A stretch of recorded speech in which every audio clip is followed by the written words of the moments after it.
In English, the expression follow your nose means follow the smell. If I'm in the mood for a fresh baked muffin, for example, I might follow my nose to the bakery. Today's story has to do with a dog of mine that liked to follow his nose. This happened a while back when my dog Sut and I were living in a fishing village on the South Carolina coast. I was working on some writing projects and doing odd jobs to pay the grocery bill. On this particular day, I was on a tractor clearing brush. I had some woods to my left and a big field to my right. Now, the field was the size of maybe 2 football fields side by side, and it had a white wooden rail fence running around it.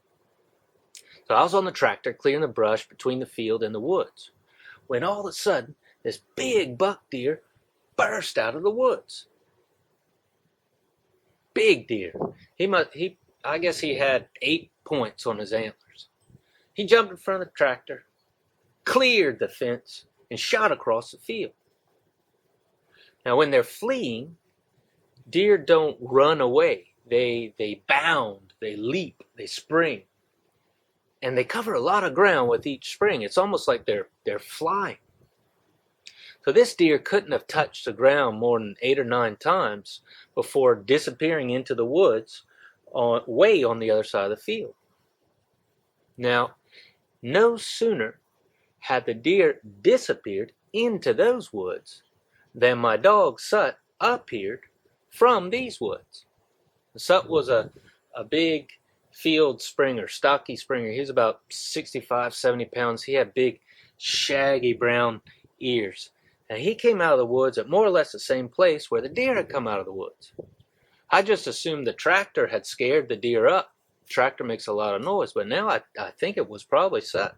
So Sut had his nose to the ground. He zipped in front of the tractor, slipped under the fence, and then tore off across the field. He had his nose to the ground, sweeping back and forth, almost like a shark. He traced the exact trajectory that the deer had traced across the field. Finally, he disappeared into the woods on the other side of the field, more or less the same place where the deer had disappeared into the woods on the other side of the field.